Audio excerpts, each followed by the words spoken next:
Dans cette vidéo, on va voir comment résoudre des équations et des inéquations avec la fonction ln. Commençons par résoudre des équations. Alors regardons la première, ln de 5x moins 1 est égal à 1. Cette équation comporte bien la fonction ln. Il faut donc tout de suite regarder dans quel ensemble on va résoudre cette équation. En effet, ln de grand X n'existe que si grand X est strictement positif. Donc, cette égalité, ln de 5x moins 1 est égal à 1, n'a de sens que si 5x moins 1 est strictement positif. Autrement dit, si x est supérieur à 1 cinquième. Pour résoudre l'équation, il suffit alors d'utiliser le fait que la fonction exponentielle est la fonction réciproque de la fonction ln. Autrement dit que exponentielle de ln de grand X est égale à grand X pour tout grand X strictement positif. Donc ici, exponentielle de ln de 5x moins 1 est égale à 5x moins 1. Et bien sûr, exponentielle de 1 est égale à e. On arrive donc à 5x moins 1 est égal à e, qui est une équation équivalente à l'équation de départ sur l'intervalle 1 cinquième plus l'infini. On trouve donc que x est égal à 1 plus e sur 5, qui est un nombre strictement supérieur à 1 cinquième. On est bien dans l'ensemble où cette équation a du sens. Et donc la solution est 1 plus e sur 5. On procède de même pour la deuxième équation.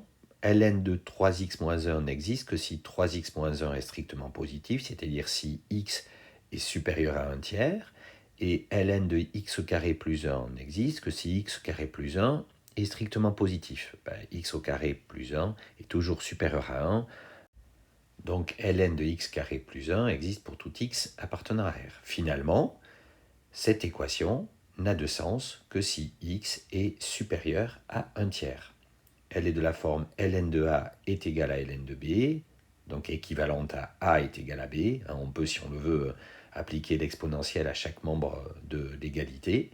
On arrive donc à une équation équivalente du second degré. 3x moins 1 est égal à x carré plus 1, que l'on résout. C'est donc x carré moins 3x plus 2 est égal à 0. Et son discriminant vaut 1. On trouve les deux racines, 1 et 2, qui appartiennent bien à l'intervalle 1 tiers plus l'infini. Donc les deux solutions sont 1 et 2.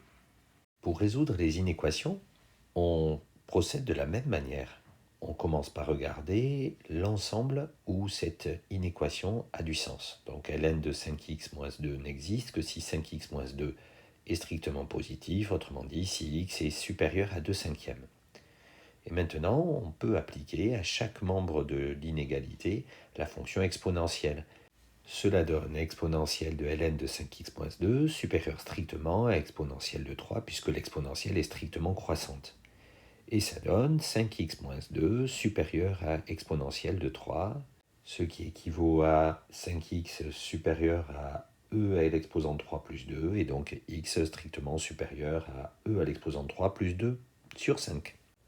Les solutions sont donc tous les nombres supérieurs à e à l'exposant 3 plus 2 sur 5, puisque e à l'exposant 3 plus 2 sur 5 est lui-même supérieur à 2 cinquièmes, donc on est bien dans l'intervalle où l'on résout cette inéquation.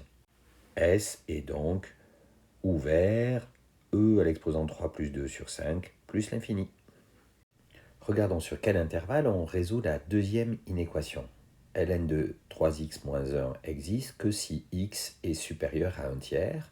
Par contre, ln de x au carré plus 4 existe pour tout x appartenant à R, car x au carré plus 4 est toujours supérieur ou égal à 4. Finalement, cette inéquation n'a de sens que si x est supérieur à 1 tiers. On résout donc cette inéquation sur 1 tiers plus l'infini. Elle est de la forme ln de a inférieur ou égal à ln de b. Elle est donc équivalente à a inférieur ou égal à b. On peut, si on le veut, appliquer l'exponentielle à chaque membre de cette inégalité. Comme l'exponentielle est strictement croissante, on obtient bien cette inéquation du second degré qui lui est équivalente. Donc on résout 3x moins 1 inférieur ou égal à x au carré plus 4. C'est équivalent à x au carré moins 3x plus 5 supérieur ou égal à 0. On calcule son discriminant qui est négatif. Il n'y a donc pas de racine. et donc x au carré moins 3x plus 5, et du signe du coefficient en x carré, qui est 1, et donc est toujours positive, même strictement positive. Donc l'ensemble des solutions de x au carré moins 3x plus 5, c'est R tout entier. Mais attention, on a vu au début qu'on résolvait cette inéquation sur l'intervalle 1 tiers plus l'infini. Donc finalement, l'ensemble des solutions de cette deuxième inéquation, c'est S est égal à l'intervalle ouvert 1 tiers plus l'infini. Le tour est joué, on a réussi à résoudre des équations et des inéquations avec Hélène en étant attentif à l'intervalle ou la réunion d'intervalles sur laquelle on résolvait ces équations et inéquations.